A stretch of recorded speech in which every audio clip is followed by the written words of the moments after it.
studios of KPFK Pacifica Radio in Los Angeles, this is Uprising, and I'm Sonali. It's Wednesday, July 15th, 2015. Caroline Fredrickson, president of the American Constitution Society, details the myriad ways in which women are being thrown under the bus in her new book. And actor and activist Mimi Kennedy joins us in studio to discuss the candidacy of Bernie Sanders. That's coming up after the news. Joining us now to analyze today's headlines is Courtney Morris. She's an assistant professor of African American and Women's Studies at Penn State University. Hi, Courtney. Hi, Sonali. A day after the U.S. struck a historic deal with Iran, after decades of hostilities, the Republican Party predictably threw cold water on it.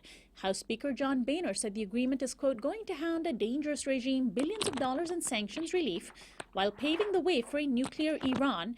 If it's as bad a deal as I think it is at this point, we'll do everything we can to stop it, end of quote. President Obama seemed equally determined to pass the bill, saying, I will veto any legislation that prevents the successful implementation of this deal. This is not the time for politics or posturing. Tough talk from Washington does not solve problems, says the president. The deal, which delays Iran's ability to obtain a nuclear weapon by at least 15 years, needs to be ratified by Congress. A recent poll of Americans on the deal found that a slim majority, 51%, wants the U.S. to have diplomatic ties with Iran. Courtney, don't the Republicans risk looking like fools by refusing to pass this deal?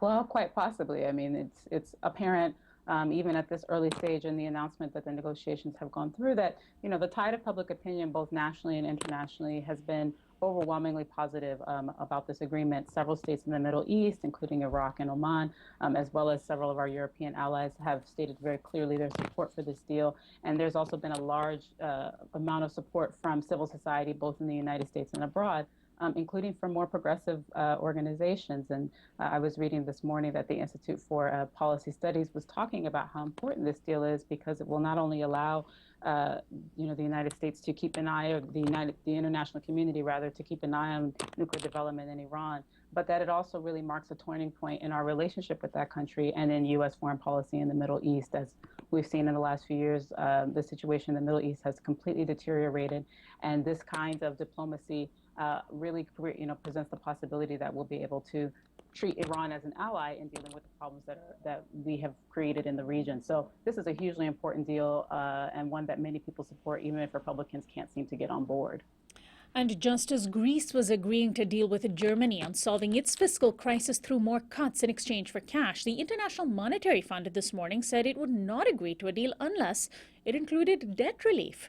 The move throws a wrench into the EU's ability to strong-arm Greece. The IMF's report on Greece, called the Debt Sustainability Analysis, shows that the nation's debt will peak to about 200% of its income within just 2 years. The need for a writing off of at least part of Greece's debt is what Prime Minister Alexis Tsipras has been requesting for weeks. Greece's parliament votes on the plan today, but in an indication of how serious the split within the ruling Syriza party may be, Deputy Finance Minister Nadia Valvani has just resigned over the austerity package. She said, quote, it is impossible to continue being a member of the government. Now, Courtney, there's a split within Syriza, but might there also be a split within the group of creditors to Greece? Absolutely. I mean, there's no clear agreement between member states of the Eurozone and institutions like the IMF. And it's been actually a bit refreshing to see that the IMF finally seems to be understanding that the gospel of free market fundamentalism doesn't actually work. We've seen that the outcomes of the austerity program in Greece have really been disastrous, and that the bailout that's being negotiated, I think, really has to develop a long-term strategy for allowing Greece to rebuild well, rather than focusing on the short-term goal of debt repayment. And many of the bailouts that Greece has received have focused almost exclusively on the repayment of debt, to the exclusion of cultivating more long-term strategies for economic growth in the country. And so this is an encouraging sign, although late from the IMF. It is encouraging to see that they are understanding that this is a problem. But of course, it still remains to be seen how all of this is going to play out in terms of whether Greece is going to accept the terms of the bailout that are set out by the Eurozone, and whether the Eurozone, particularly Germany, which is the most powerful actor in this whole situation, whether Germany is really going to allow debt relief to enter the conversation. Right. And finally, a judge ordered the release of a 2-year-old video of a shooting by Los Angeles police officers from the Southern California city of Gardena. The city paid $4.7 million in settlement to the family of Ricardo Diaz-Zeferino, who was killed by police. Media outlets like the LA Times sued for the video's release, and the city fought to prevent them from being made public. The video shows Mr. Zeferino and another man standing in place with their hands in the air. Apparently, they were confused because one of them had actually called the police about a stolen bicycle. When the three officers in question arrived, they pointed their guns at the men and then shot Zeferino 8 times. The other man was also shot once but survived. The city attorney found no wrongdoing in the actions. Courtney, if it weren't for media outlets suing to get this video, we wouldn't see it. What do you make of this horrific incident? I mean, there are really no words for this, but I think that, one of the things that we're finally beginning to see is that the movement that we've seen emerging over the last year, demanding more transparency and accountability around the question of police abuse, is really bolstered by having access to these kinds of this kind of evidence, being able to see what the police are doing and what's actually taking place in these interactions with unarmed civilians, where unarmed civilians end up dead, and so it's horrifying. I watched the video before the broadcast, and Mr. Zeferino just looks confused, really seems not to have a sense of what's going on, and then the police open fire on him and kill him. And so the fact that the the LAPD, the Gardena, PD needed to make a settlement with the families to deal with these deaths, with the death and with the wounding of the other man, really shows that there's a considerable interest by the public, that the public does have a right to know what's going on. These are taxpayer dollars that are being used to cover up the wrongdoing of police officers who are behaving in a manner that's completely inappropriate. And so it's a horrifying situation, but it is encouraging to see this information finally becoming available to the public. Courtney, thanks as always for joining us. We'll talk to you again next week. Bye, Sonali. Courtney Morris is an assistant professor of African American and Women's Studies at Penn State University. This is Uprising. We'll be right back.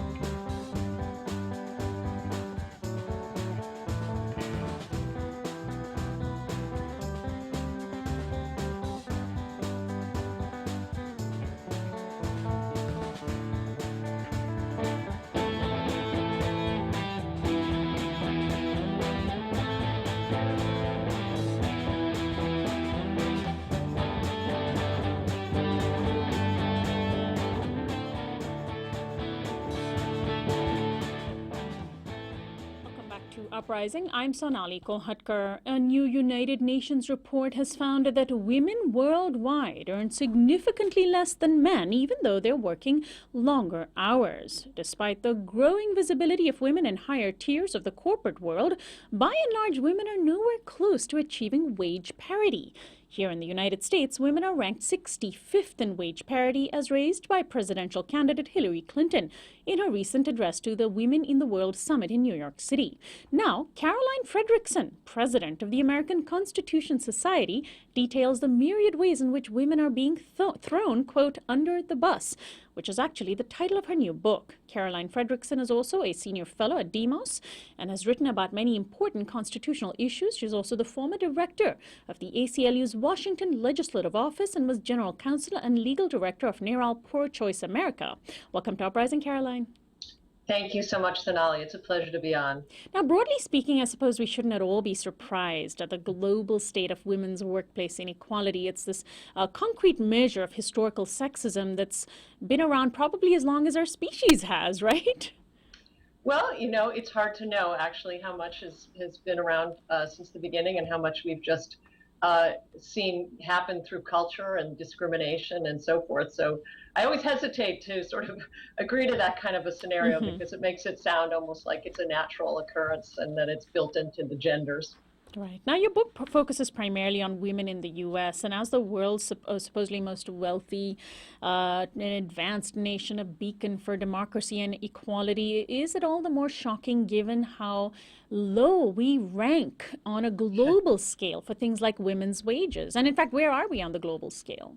Well, I think it's very true. We are not nearly as high as we'd like to think we are. And I think it surprised me, actually, when I started looking into some of the issues. We have a number of reasons why we don't rank as high. One is that we don't do anything in terms of childcare, really. We have the most minimal provisions for women, lower income women, but only 18% of eligible children even qualify for what our government provides. That's a vast majority of those children who are even in that low income level who can't get in, which affects their mothers very deeply in terms of what kind of jobs they can have, what kind of training and education. And then, of course, we don't have paid family leave, except for the very few, the very lucky, the upper levels of income, and mostly white women, honestly. And actually, men are the ones who most benefit from paid family leave, which is the irony. But then beyond that, in terms of wages, we have not addressed some very important issues of the statutory framework that we have. And this is where I was sort of most surprised, that we think we have this great set of laws that protects women against discrimination, that provides a minimum wage and overtime. But in fact, there are large groups of women who are not protected by those laws. And that leads to a lot of perverse outcomes, such as women who are in domestic work getting worked far more hours than they should be, not making any overtime, not even making a minimum wage, at least not as required by law. And so you have these groups of women who are really falling behind, and no surprise, they tend to be women of color, and many of them are immigrant women. You open your book telling the story of your own grandmother, a poor immigrant woman, and it's easy to sort of lose ourselves in the statistics. But tell us a little bit about that story and why it was sort of a personal inspiration for you. Well, it was actually it was my great grandmother came from Sweden, and she was came on her own in her teens, very, very poor. And, I just think it's a story that is very true for a lot of Americans. When we lose sight of that, we lose sight of the fact that there are more and more people coming in who still face these same situations, and particularly for the domestic workers. My great grandmother worked in a fancy rich people's house in Boston. She was a scullery maid, kind of the lowest level of person in the kitchen. She didn't speak any English. And people say to me, well, doesn't that show you that the American dream is still true, and that, why do we need all this government help when your own story tells that people can move forward? Well, I have a few answers to that. One is, well, my great-grandparents were all white. They were all Northern European. They were all Protestant. But also the thing that people forget is that my great-grandfather was a working man. And when my great-grandmother met my great-grandfather, he was a Teamster. And there were actually ways that people could have decent paying jobs even without being educated, and really move themselves up in the world. Those jobs don't exist anymore. Our union movement has fallen apart. And I think it's actually an example of why some people were able to rise at a certain point in time. And we don't have that structure. It's one reason why I talk about unions in my book, because I think they have been such an important part of helping working families, and particularly women, better their situations, but they are just so weakened now by the continued onslaught from the right.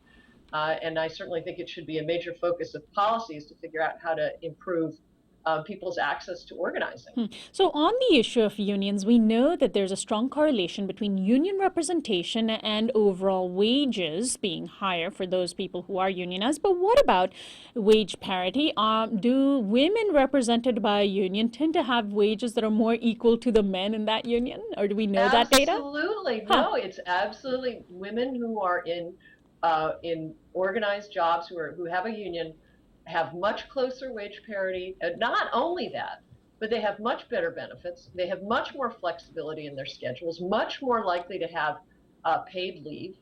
So in all of the variables that we talked about before about why it is that American women don't rate as high as women in many other countries in the world because of the policies that we follow in the United States, unions are the counter to that. If more women were unionized, we would actually rank much higher.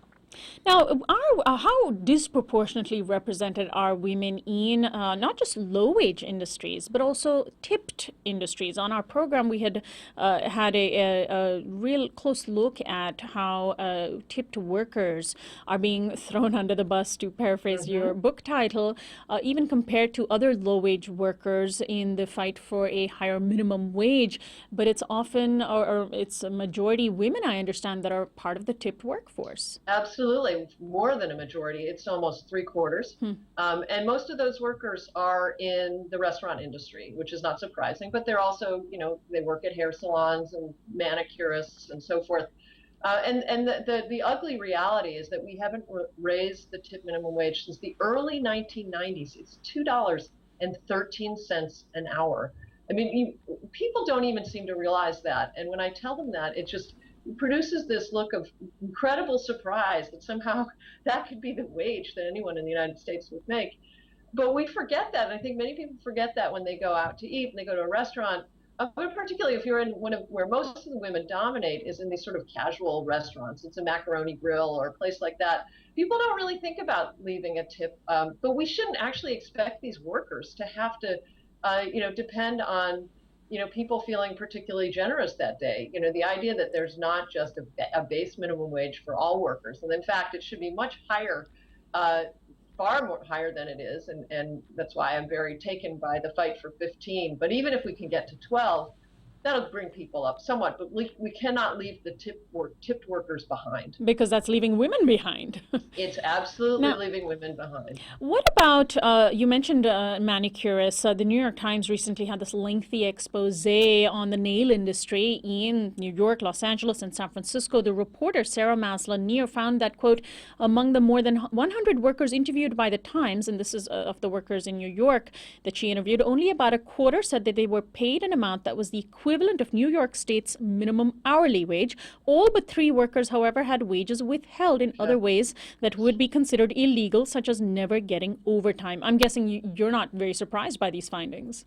I'm not, and actually, most of them aren't even entitled to overtime. It just happens to be,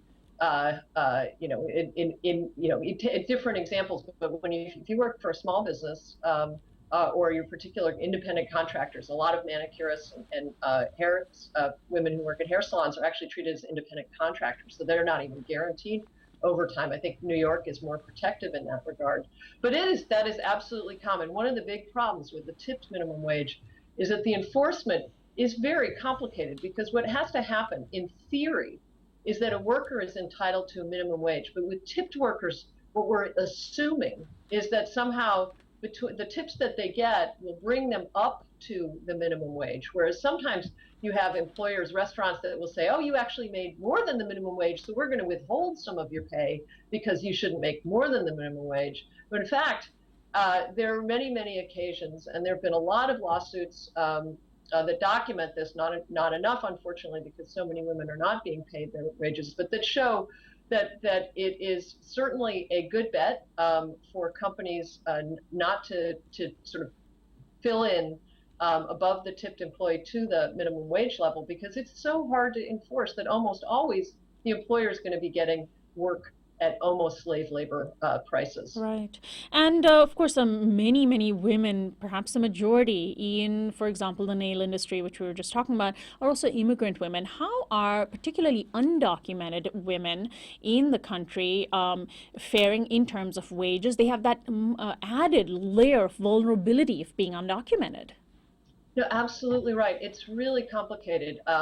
Because for many women, it's not just that they're afraid, because if they bring issues forward that they might lose their jobs, which they depend on so desperately, and they might, in fact, lose their, if they're undocumented, they might come and be turned over to to ICE for deportation. But there are also laws, some of our so-called protective laws actually do not provide protections to undocumented workers at all. And so even were they to come forward, there would be no protection for them.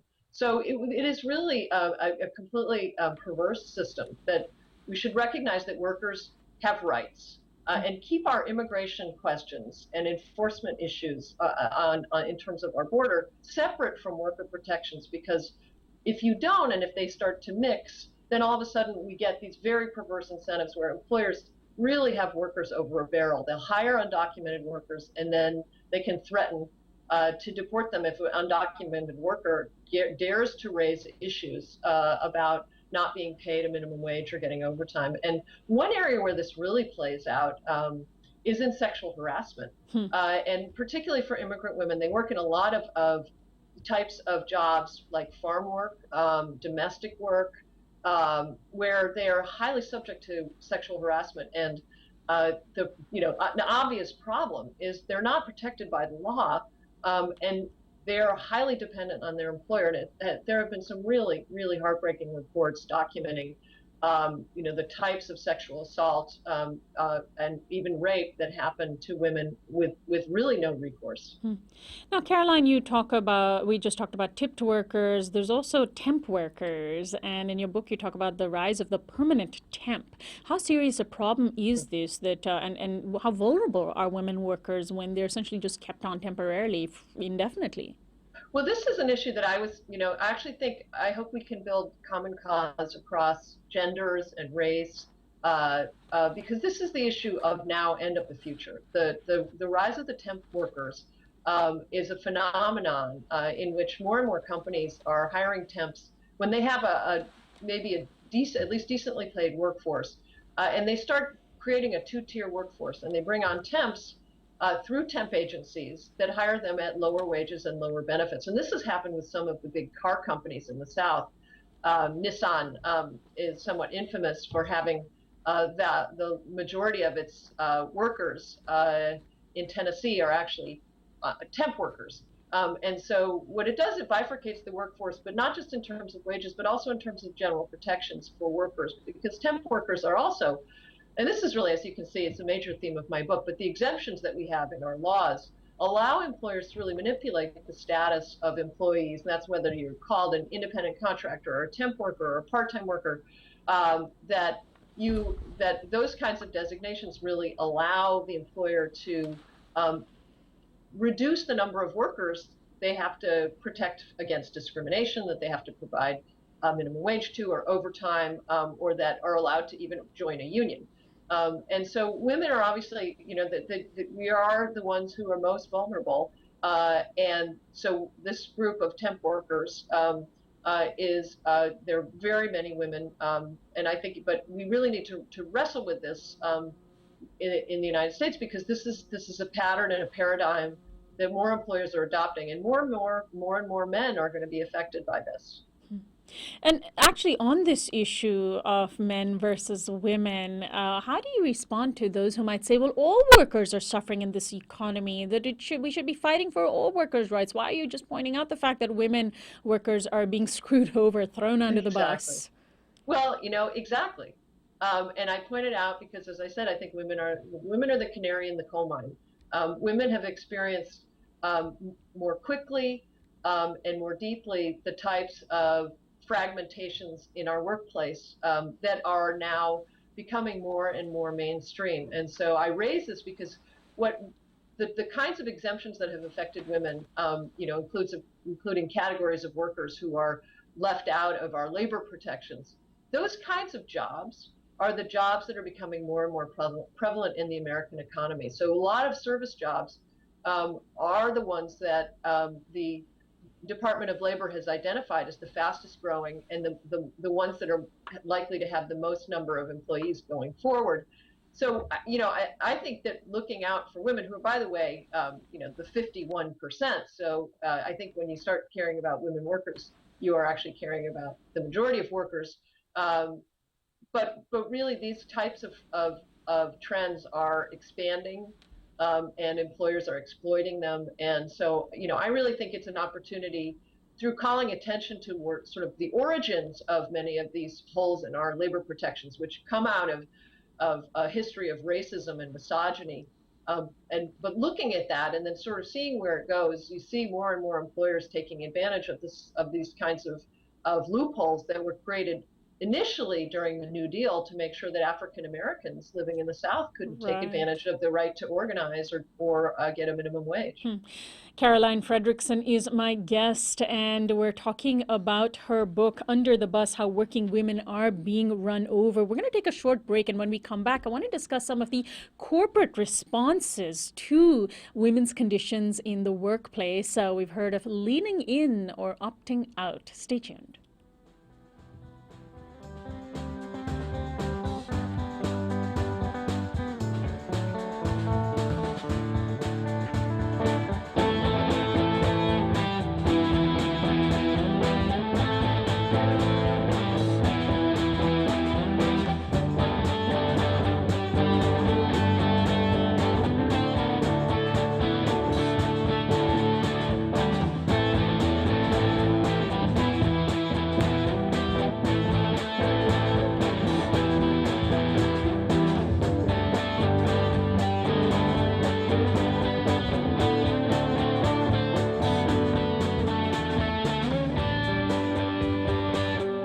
This is Uprising. I'm Sonali Kolhatkar. We turn back to our guest, Caroline Fredrickson. She's the president of the American Constitution Society. Her new book is called Under the Bus, How Working Women Are Being Run Over. Caroline, let's talk about the corporate response to the crisis of women who are working and getting thrown under the bus. It's best exemplified by Facebook executive Sheryl Sandberg, whose 2013 book, Lean In, asserted that it's, women's fault if they're getting left behind in the economy, and if they only leaned in and acted maybe more like men and became more aggressive, they would do better. Now, as you can tell, I sort of detest this patronizing approach. What is your response? Well, so I do think there are some issues that Sheryl Sandberg raises that we should encourage more conversation about in a broader sense of the kind of cultural constraints that women grow up with. I think the way that women are discouraged from succeeding, from being smart, the whole something I was always sensitive to as a kid, but the dumb blonde kind of perspective that women are labeled with if they whether they try and be smart or they hide their intelligence. But there are certainly, so I give her credit for putting that out there. But when she and the conversation that was going on between her and Anne Marie Slaughter, in some sense, I think it was a conversation in the sense that people were hearing the lean in message, and then there was a counter message called the opt out message, which Right. Anne Marie Slaughter sort of exemplified about how for women, this was high striving women could not be both successful in the workplace and have a successful home life. And what just really frustrated me about the conversation was that there was so much taken for granted, and that was all women are upper middle class white women with a graduate degree in some kind of profession who are married and have children and are trying to figure out how to, how many nannies they should hire and how they should deal with the house cleaner. As well as, as Sheryl Sandberg, I really do feel terrible for her with her loss of her husband. Yes, of course. What she does say is how important it is to have a partner who is supportive of you. And I fully endorse that viewpoint. And I'm very sorry for her loss. But her husband just recently passed away in a freak accident. Yeah. Well, and actually, the point, of course, is that women who want to be mothers, even it seems as in the upper middle class to the 1%ers, are essentially being forced to stay at home or choosing, in this case, opting out to stay at home because they can afford to. They might have husbands or be independently wealthy. But we started our conversations talking about how such a huge reason why women are really being hurt in this economy is because of the lack of support for many women who want to be mothers. There's almost no maternity leave that's required, depending on the state you live in. Childcare is so unaffordable. So can you focus on that a little bit and how those women who might have the option of opting out rarely have to worry about this? Well, thank you, Sonali, for that question. And one of the things that I was really amazed by in doing the research for Under the Bus was looking into the history of childcare in our country. And one of the issues around motherhood that is really so interesting and probably won't take any of the listeners by surprise because it's so intuitively obvious. But, we have a really, I would say, hypocritical view of motherhood in this country in that we have very much celebrated the stay-at-home mom, the kind of traditional woman wearing an apron and baking pies, who's there for her 3 or 4 or 5 or 6 kids. But that woman and that mother is a white woman, and father knows best. The Mayberry. You think of all those kind of classic American TV shows. But we've had another view of motherhood that has affected low-wage women of color, and that is this kind of welfare queen, lazy women, and the whole welfare reform effort that was really structured to push women into the workplace, even if they were a single mom, even if they had very young kids, even without providing them with training, with support, with support to pay for transportation to a job, and all of those things. And we've kind of maintained this duality in our perception of women, and that has played into the childcare issue in the United States, because we did experiment with childcare during World War II. It was a very small program. It was poorly run and underfunded, and it was only put in place because those kind of women, those mothers, white mothers, were in the factories because we needed it for the war effort. And so it was still not celebrated. Rosie the Riveter, by the way, doesn't seem like she was a mom, because all of the conversation about mothers at the time was really about how mothers shouldn't be working unless they really had to. Women need to be in the workforce, but mothers preferably not. So there was this very small program which was immediately dissolved at the end of World War II, and men came back, and women were pushed out of those factory jobs and back into low-paid jobs if they were in the workforce at all. And then there was another experiment, and this is so fascinating. In the 70s, there was an effort to establish a child care expansion that would have included more than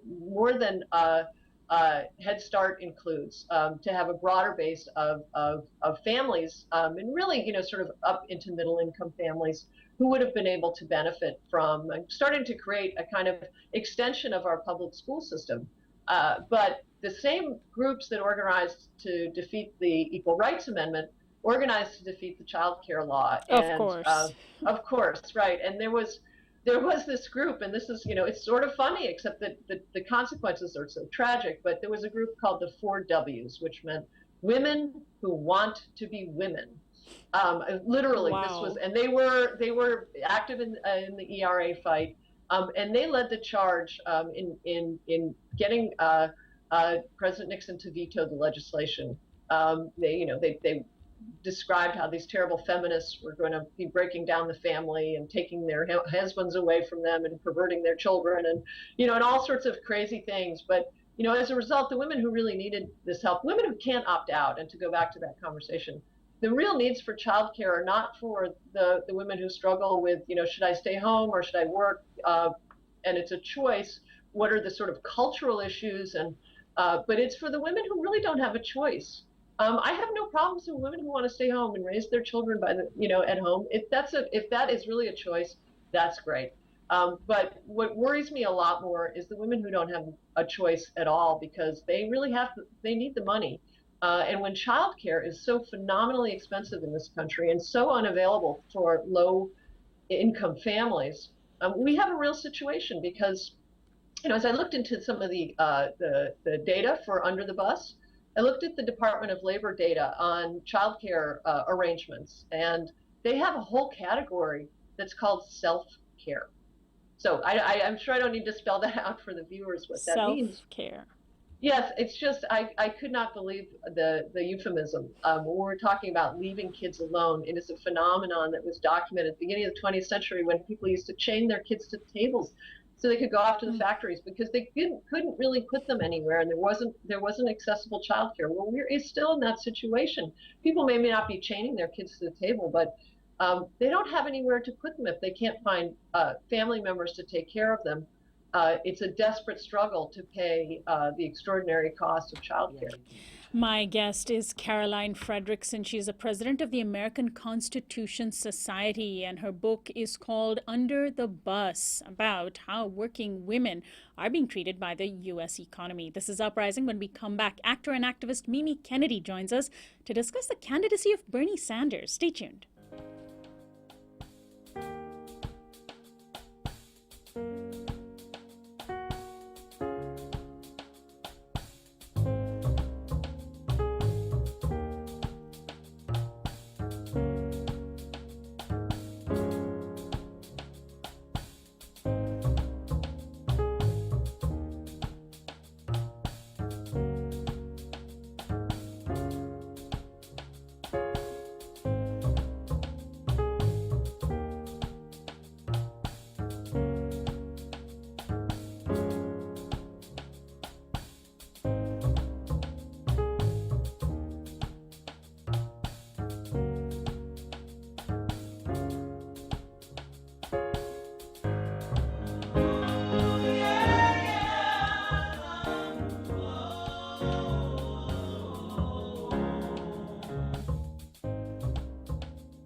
Welcome back to Uprising. I'm Sonali. Democratic Party presidential candidate Bernie Sanders is heading to Phoenix, Arizona this weekend to address the Netroots Nation Conference, a large annual gathering of progressives. After that, he'll speak at the major convention center in Phoenix that only weeks ago was filled with 5,000 Americans supporting the bigotry-tainted campaign of Donald Trump. Already 3,000 people have registered to see Sanders, which is not surprising given that he has drawn the largest crowds to date of any presidential candidate from any political party. Sanders has surprised both the right and the left with his ascension, mostly because he's been willing to articulate simple yet specific solutions to the problem of wealth inequality. He wants to increase taxes on the wealthy, while his closest rival, Hillary Clinton, has touted tax credits for middle-class families. Sanders has openly talked about wealth redistribution being far more important than growth, while Clinton, unwilling to shift on the Democratic Party neoliberal orthodoxy, has insisted that wage growth must go hand in hand with economic growth. What Democrats fear is that Sanders will pull Clinton so far to the left that she will be an unviable candidate in the 2016 general election. Republicans have been openly happy about Sanders possibly having such an impact. But before the lesser of two evils logic starts tamping down Democratic desires, the question remains, is Bernie Sanders the candidate that Americans have been waiting for? Joining me to help answer that question is Mimi Kennedy. She's an actor who rose to fame with her role as Abby O'Neill on ABC's Dharma and Greg. She stars as Marjorie Armstrong in the CBS sitcom Mom. Her film credits include Erin Brockovich, Midnight in Paris, and The 5-Year Engagement. She's also a longtime progressive activist and currently the board chair of Progressive Democrats of America. And she recently hosted Sanders' campaign stop in Southern California. Welcome to Uprising, Mimi. Thank you, Sonali. It's an honor to be here. Thanks so much for joining us. Well, a certain sector of the Democratic Party has been counting on Hillary Clinton as the nominee and eventually president for a long time, I mean, since 2008, mostly because she's a woman and she carries this veneer of liberal politics. But are you throwing your support behind Bernie Sanders? Yes, because we've been working for a candidate like Bernie Sanders as a progressive Democrat. I guess it was since the year 2000 when I really think that the country was driven into a ditch by a drunk driver. I just thought it is time to step up. Things have to change. And I was concentrating as I could on the peace movement locally, Office of the Americas, Blaise Montaigne, trying to act on what I had always thought. And by 2004, Dennis Kucinich had asked me to help with his campaign because of the Department of Peace. And I wouldn't compare, by the way, the two candidacies. That's the only way I'm going to mention Dennis's name. But those were bleak days for our country. So Progressive Democrats of America started in 2004 when John Kerry, was not going to carry opposition to the war as central to his campaign, and how beautifully, that's actually turned out just recently. He made a statement going, "This is who I always was, the guy who made this deal," and talked and talked and talked with our supposed enemies until we now You're talking about the Iran nuclear deal. a hand of at least verifiable cooperation. But at any rate, Progressive Democrats of America, formed by Tim Carpenter, decided to change the Democratic Party from the inside. And we would go to these conventions. I was just telling you off camera about some of those, and working locally, in Democratic clubs and stuff, to just come in and invite progressives in and younger people in and women in, on the theory that if we're the party's candidates will change. And voila. What's interesting is Bernie wasn't even in the Democratic Party. Right. He's been an independent senator in That's Vermont. right. And Caucusing with the Democrats. Right. They all know him. Yeah. He's not been a maniac rogue person like, say, Donald Trump. But he is an independent. And he has very strong Was. progressive roots. He Very. is somebody who has a history, although he doesn't talk about it very much, of being very active. He was active in the civil rights movement. He was active in a lot of movements. Very much so. He's a movement guy. That's why he's so authentic. That's why 10,000 people want to hear him speak, because this is not just a typed up speech that he gives over and over. He's very responsive. He's a movement guy. And socialist, he's been a Let's talk about the S. socialist. Oh, society is so bad. I want to be all alone and never have anybody.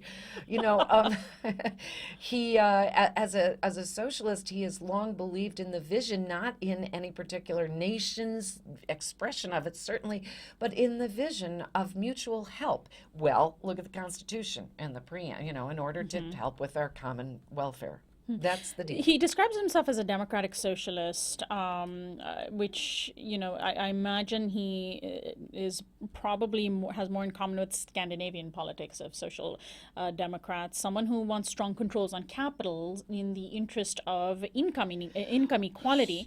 Of course, the Republican Party will seize on this label with glee and want to paint him as a Soviet-style autocrat. Not yet. No, right now, they're quite happy to see him suck votes away from Hillary Clinton. But if we look at what they did to Obama, who has not ever labeled himself a socialist, has never really done much to deserve that term, they're going to seize upon this and claim he wants to take everyone's freedoms away and abolish private property, because of course that's what socialism means to Republicans. What they'll say. I'm proud to think, whether it's true or not, I do believe the country has changed. I think the Republican message machine has been revealed for the lying, myth-making, racist, bigoted thing that it is. And so Bernie, first of all, Bernie is not an African American, and one of the reasons that Obama was so excoriated was this fear of race. It was hideous. Bernie looks like if you're a white person, it's your uncle at the dinner table. He's an old white guy. That's what he looks like in the casting call. And beyond that image thing, to which negative things might not stick as much for the low-informed voter, I think there are fewer low-informed voters. I really think the American people now are worthy of the credit we'd like to give ourselves. And maybe that word is just not as scary to the public as it used to be. And the Republican Party might mistakenly think that the word socialist could scare off a lot of people. But given how terribly people have been doing in this country, how horribly big wage inequality is and income inequality is, I can see why Americans, or some Americans, might be changing their minds, thinking, why not try socialism? Well, they personally suffered. Socialism was confusing to me as a kid. I understand communism was bad in the things that I was told. Yeah. But both the Nazis and the communists, who supposedly were fighting each other. I mean, this is my very bad history education as a parochial schoolgirl. But they both had socialist attached to their names. Yeah. So it didn't have much meaning for me, and the meaning that it has now is all positive. Yeah, well, it might actually end up removing us. If his candidacy does even one minimal thing, it might be to remove the stigma associated with the word socialist. And let's talk about his other sort of bread and butter issues, just to spell it out. $15 $15 an hour in minimum wage, Yes. single-payer health care, I Yes. understand, free tuition for higher education. What else what does Bernie stand for as far as you Repeal can Glass-Steagall? How'd that be? He voted against Glass-Steagall back when Clinton and the neoliberal experiment with the Democratic Party was all had everybody agog, and Bernie went, no, that's gambling with the people's money that they think is safe in the bank. In order to have unlimited cancerous growth of capital. So repeal Glass-Steagall, work to repeal Citizens United, the idea of corporate persons. Bernie is he often says it's a political revolution, and he's got movement politics in the sense that a Robin Hood tax, a tiny tax on these lightning fast electronic trades that only make billions for the traders and nothing for investors. In fact, they undermine safe investment for your child's college education, and we should be so lucky if we're able to put any aside. But he also says it's a political revolution. He's interested in democracy. He's interested in getting America back to a democracy because he knows as it's controlled by the money, it's going to be fewer and fewer people voting, paying attention, and the rest of us are going to be lulled to sleep by show business. So I would say that Bernie is a democratic candidate Small with d. small d, for sure. Now, he's been drawing huge crowds, Yeah. and it's not surprising that that would happen in states like Vermont, but also Wisconsin and Portland, Maine. His poll numbers in Iowa and New Hampshire, which are crucial swing states, have gotten pretty close to Clinton, dangerously close from her perspective to Clinton's. Aren't these states mostly white electorate states, even if there are, say, immigrant or Latino populations, if you look at the voting public? Yeah. So maybe it's not surprising yet. And will a true test of Bernie Sanders' viability as the nominee be in states like California, Arizona, New Mexico, Nevada? Arizona. Yeah, I agree, which is why it's great he's going to go to Arizona, and 3,000 people have already signed up. They'll be getting those non-RSVPs in there too. I just read the speech that he gave to La Raza. The National Council of La Raza. Yeah, La Raza. And which is actually, he was despite its name, a very mainstream. conservative. It's very least, fine now because it has a name from many, many years ago. That happens to all of us. Well, we've moved on. But anyway, he was just asking about an ethnic voting bloc.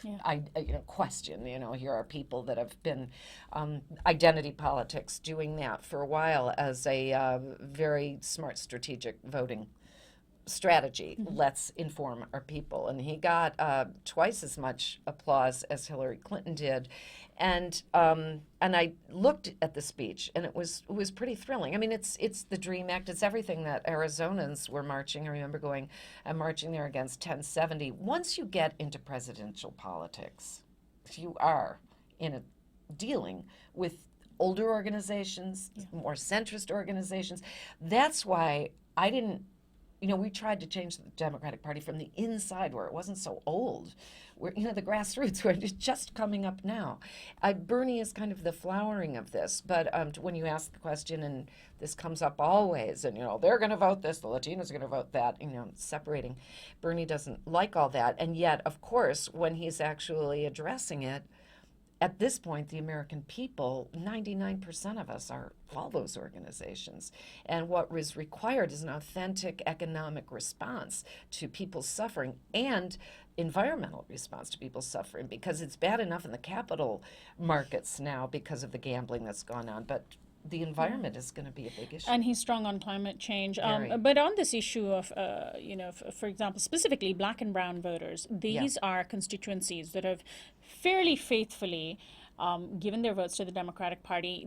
Among black and brown constituencies, Hillary Clinton has massive name recognition. The New York Times did a piece about Sanders' supposed unpopularity among black voters, simply because they may not know who he is. And then the LA Times did a piece on how Latino voters support Clinton so much more. Do you think that he's cognizant as a candidate of how he does need to win over these constituencies? Well, I'm sure he is.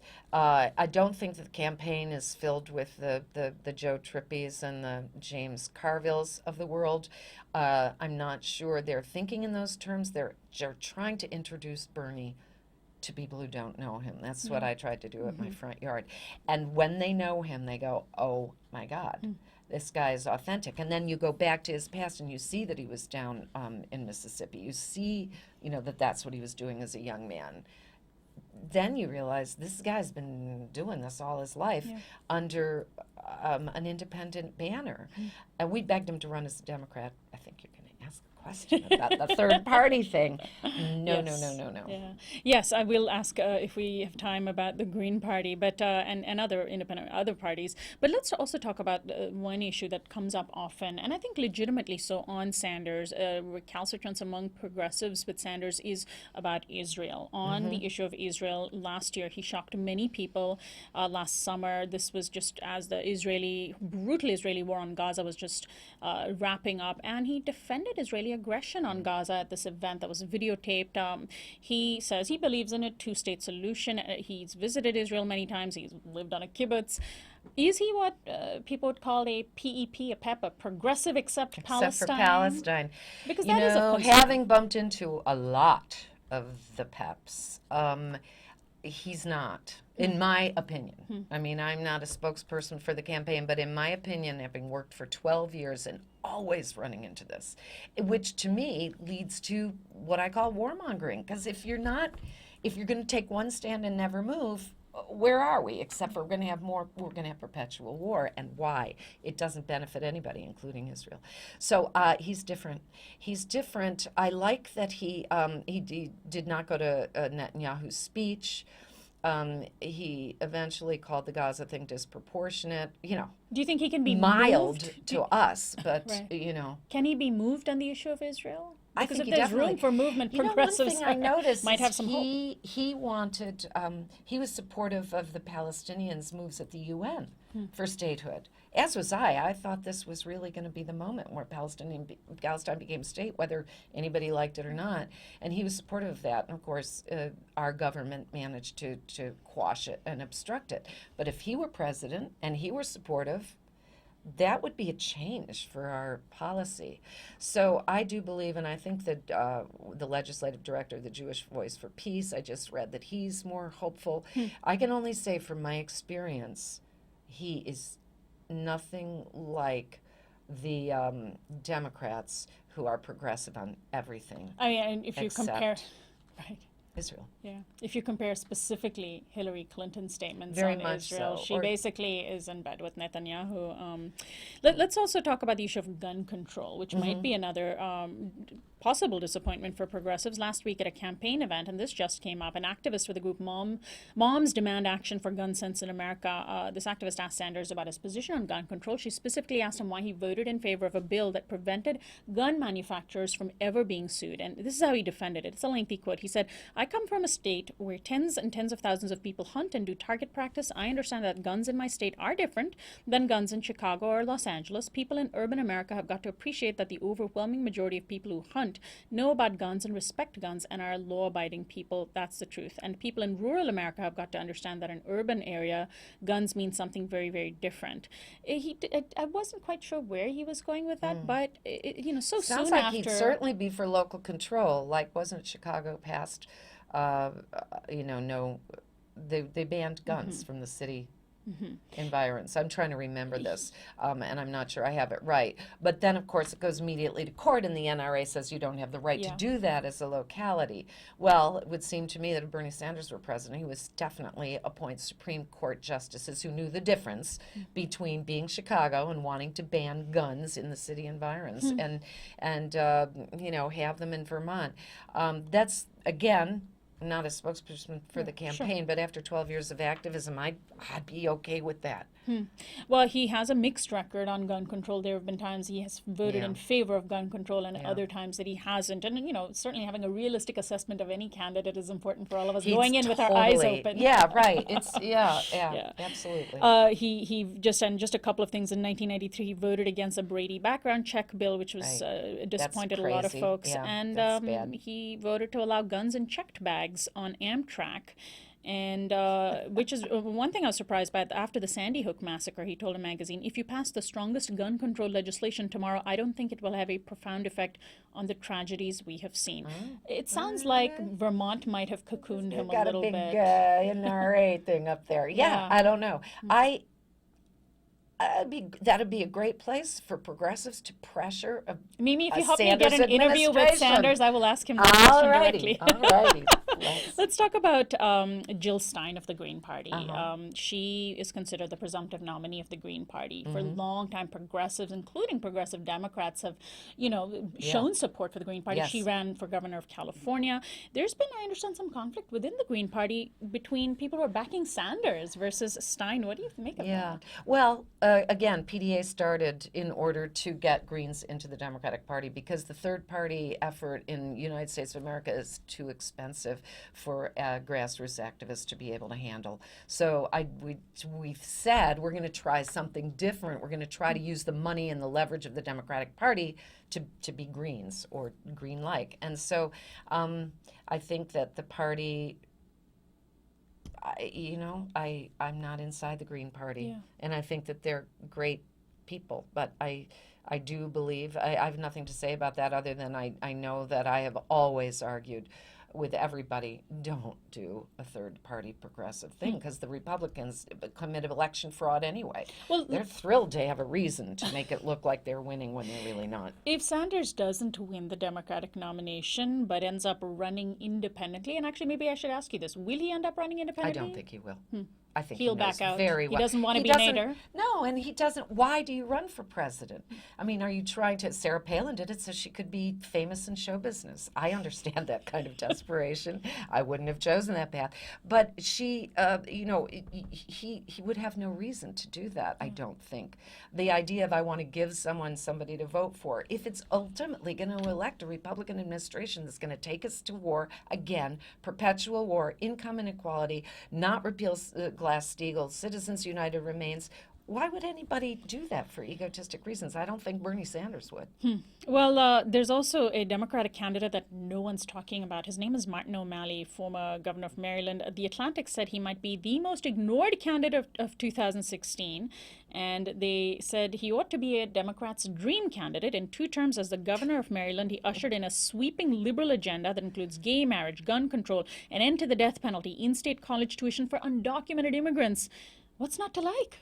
Yeah, it sounds like Bernie's agenda. I don't know, that word ought. You ought to like him. Now you ought to vote for the one I say. And I'm just wondering if his main issue is just lack of name recognition. I think he's from Delaware, and I think that a lot of the Northeast Democratic Party is very in bed with banking and credit card money, and that's what I think, and I bet he's a great guy. And I want to see his donors, and then I'll know more about him. Mimi, thanks so much for joining us today. Okay, you're welcome. Mimi Kennedy is an actor and activist, and she recently hosted Bernie Sanders' campaign stop in Southern California. She's the board chair of Progressive Democrats of America. This is Uprising. Anna Buss is our assistant producer and technical director. Christian Beck is our production coordinator. Kiana Turner is our visual editor and research intern. Teddy Robinson is our audio engineer. Special thanks to Jonathan Alexander for technical assistance. Annie Mendoza is our social media coordinator. Subscribe to our YouTube channel at youtube.com/uprising with Sonali. Your subscription sustains the TV production of Uprising. Our website is uprisingwithsonali.com. Our theme music is by Quetzal. I'm Sonali Kolhatkar, host and executive producer of Uprising. I'll see you next time.